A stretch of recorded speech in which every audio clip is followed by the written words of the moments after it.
बुलेटिनच्या सुरुवातीला सर्वात मोठी बातमी। विधानसभा निवडणुकीची मतदान प्रक्रिया पार पडली। यानंतर आता सर्वच एक्झिट पोलचे अंदाज समोर आलेत आणि या सगळ्यात एक्झिट पोलनुसार सत्तेसाठी महायुती आणि महाविकास आघाडीमध्ये काटेकी टक्कर झाली असून महायुतीचं पारडं जड असल्याचं पाहायला मिळतंय। 10 पैकी 7 पोलमध्ये महायुती पुढे तर 3 ठिकाणी महाविकास आघाडी पुढे आहे।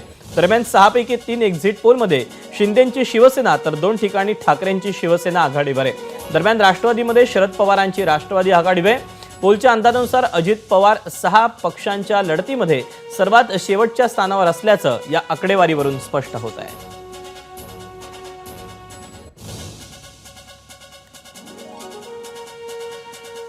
दरम्यान एक्झिट पोलचा अंदाज काय सांगतो?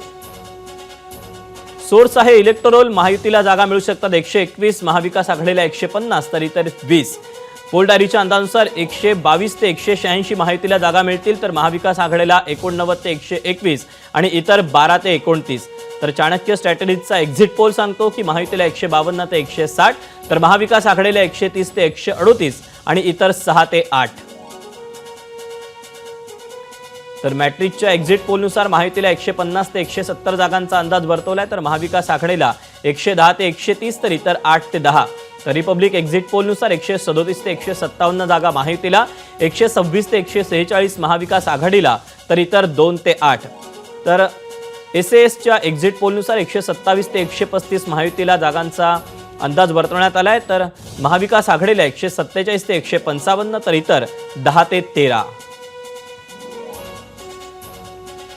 जीएआयच्या एक्झिट पोलनुसार महायुतीला 129 ते 159 जागा मिळू शकतात, महाविकास आघाडीला 124 ते 154 आणि इतर 10।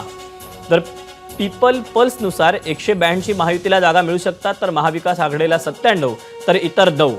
तर न्यूज 24 पी मार्कच्या एक्झिट पोलनुसार महायुतीला 137 ते 157 जागांचा अंदाज आहे तर महाविकास आघाडीला 126 ते 146 तर इतर 2 ते 8। तर जेवीसीचा एक्झिट पोल सांगतोय की महायुतीला 150 ते 167 जागांचा अंदाज आहे तर महाविकास आघाडीला 107 ते 125 जागांचा अंदाज आहे तर इतर 13 ते 14 जागांचा अंदाज आहे। तर पोल ऑफ पोल्स आहे महायुतीला 140 ते 152च्या घरात जागा मिळू शकतात, महाविकास आघाडीला 120 ते 130 तर इतर जे आहेत ते 10 जागा त्यांना मिळू शकतात।